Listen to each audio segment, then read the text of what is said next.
kuri no shuro ndatabaza perezida wa Repubulika y'u Rwanda.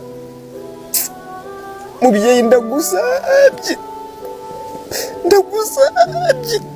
mbabarira kesi yanjye agira abantu bayikurikirana.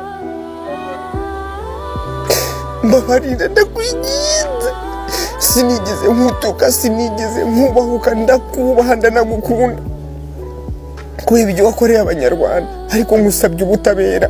Izo nzego zifitemo abandi bantu bashobora gufata ino kesi yanjye bakayigura ino kesi yanjye, aba bantu ntibakurikiranwe. Ndasaba ubutabera kandi ndabusaba umukuru w'igihugu. Iyi video muyisharinge paka imugezeho. Ndasaba ubutabera umukuru w'igihugu. Mwakoze ibintu byose ku buryo umukuru w'igihugu niwe ugomba ngo gukemura ibibazo nk'ibyo byose byabananiye.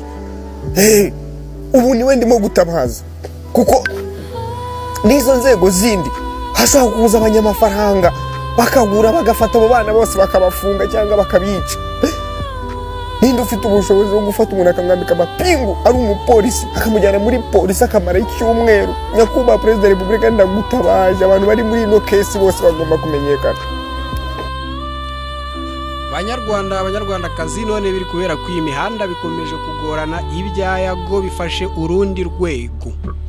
Nkuko mubyiyumviye, noneho atangiye gutabaza umukuru w'igihugu kumurenganura, cyane ari kugenda avuga yuko arengana. Ese koko nibyo? Harimo DJ Brian. Ibwega akazi kare twahawe harako kugutesha umutwe n'ibijyanye n'amarozi, nyine tubinyujije mu mukozi wawe nyine kugira ngo azakugaburire ibintu bipfuye. Uyu DJ Brian mukora iperereza, ni mudasanga ari we mugore wasenyeye Kimenyi Yves. Ngewe ubwanjye yago uyu nguyu witwa Fata ku mavuta mucyakeza ko yaragiye kuvayo. Kesi y'ubwicanyi, abatanga bahamya nibaboneka ashobora kugumayo. Izo nonsense zanyu mujye muzijyana hirya. Fasha abanyarwanda in general, ndi umunyarwanda, nkunda abanyarwanda, nkunda u Rwanda. Izo nonsense zanyu mujye muzijyana hirya. Ntabwo nahunze igihugu cyane ndi muri planka mwabajene. Uyu munsi ngiye kubaramburira liste y'abantu bashakaga kompfa, bashakaga kunyica. Philipita nongera kubasuhuza mwe mukomeza kubana natwe umunsi ku munsi. Uko mubyiyumviye, uyu ni Yago Pondante, mwese muzi nk'umunyamakuru urenze, yari umwe mu banyamakuru barenze hano mu Rwanda, ariko ubu tuvugana akaba ari kubarizwa mu gihugu cya Uganda, aho ariyo nk'impunzi. Mwese muramuzi Yago Pondante cyangwa se umuhungu w'itabagwe, muramuzi mwese mu bunyamakuru no mu miziki igiye itandukanye, nk'indirimbo yitwa Suwejo. Ni indirimbo yakoze ikundwa cyane hano mu Rwanda ndetse no hanze yo mu Rwanda. Yago Pondante rero uyu munsi akaba yagarukanye amagambo akomeye, nubwo bamwe bakunda kuvuga yuko ibintu avuga ari amatiku, ariko ntabwo tubizi niba ari amatiku cyangwa niba ari ukuri. Nyarwaya Innocent cyangwa se Yago Pondante akaba yagarutse ku bantu bagiye batandukanye hano mu Rwanda nabo ibyamamare, aho yagarutse kuri Philipita, DJ Brian n'abandi bagiye batandukanye.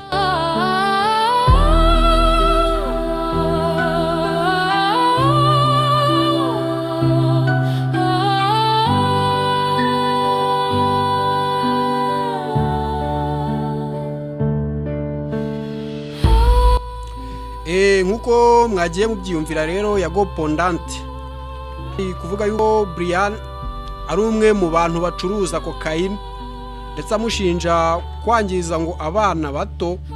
Kenshi na kenshi Yago yagiye avuga ko DJ Brian ari umutinganyi. Si ibyo gusa, aho yagiye avuga yuko bashatse no kumwica. Gusa DJ Brian ntabwo yabicecetse, ahubwo nawe reka twumve icyo yabivuzeho. Yewe yagavuga ibintu nkajyana filime yarebye ngo kujya kumwica, ngwe twa tudiru tw'amamafia two muri filime. Ntibaza se ni filime nyinshi areba, nyine birancanga. Ariko Yago nge ntago mwanga. Yago nawe uko ba wumva nyine yateje ikibazo umuntu akumva niyorohewe, nawe niyorohewe, ariko ntago nyiri wa muntu nguri buze kumvuga ngo usubize. N'ubumva namusubije ko nakomba numva ko ndabyarengeranye. Ikindi no kubwira abakunzi banjye yuko ibyo bintu ari kuvuga nitandukanije nabyo, ntazi byari byo, ntazi n'ikibimukoresha, kuko nta kimenyetso na kimwe abifitiye. Ariko Taiko ntago nyiri wa muntu kuvuga ngo umuntu aramvuga ibintu ngo nanjye nze nicare ngo nsubize, uyu navuga ngo nanjye nicare nsubize. None suga nk'ubwo ko umuntu arangwa n'imbuto ziwe arizo zituma nyine umuntu abona ubugwa neza bwe gena bambarusha. Nkuko mumwiyumviye, DJ Brian we icyo yavuze yuko Yago Pondante ibyo ari kumushinja atari byo, avuga ko ashobora kuba areba filime nyinshi. Ese ubundi ibi bintu byatangiye bite? Komeza kubana natwe ugenda usobanukirwa gake gake. Gusa si ibyo gusa, Yago Pondant ashinja DJ Brian, dore ko yavuze yuko ashobora kuba ari we wasenyeye Kimenyi Yves na Muyango, zimwe muri couple twari tuzi zari ziryoshye hano mu Rwanda, ariko ubu ngubu buri umwe wese akaba ari uko. uyu DJ Brian mujye muri mukora iperereza nimudasanga ari we mugore wasenyeye Kimenyi Yves, njyewe ubwanjye Yago muzambaza ikintu nkwiye gukorerwa. DJ Brian kuri ino shuro I am back. Abana wangije point iragarutse, abana wangije n'uyu munsi leta y'u Rwanda igufate barebe muri chaîne yawe niba utarimo gucuruza cocaine. We DJ Brian, leta y'u Rwanda ikugereho, RIB ikugereho, barebe niba utarimo gucuruza cocaine. Umwe mu ba DJ barimo gucuruza cocaine mu Rwanda harimo DJ Brian. Umwe mu ba DJ barimo gukwirakwiza ubutinganyi, ubusambanyi mu bana b'abakobwa, ubusambanyi wongo agendana amadirido, agendana ibikoresho. DJ Brian urifata narakugaburiye wowe ukajya muri team ishaka kwica ubuzima bwanjye kubera ko namaze kugaragaza ingoma zanyu zo gukorera satani no kwimika satani mu bana b'abanyarwanda, mukirirwa mucana ibicaniro bya satani aho ngaho. Kuri ino shuro I am back. Ndashaka ugaruke kuri YouTube channel yawe.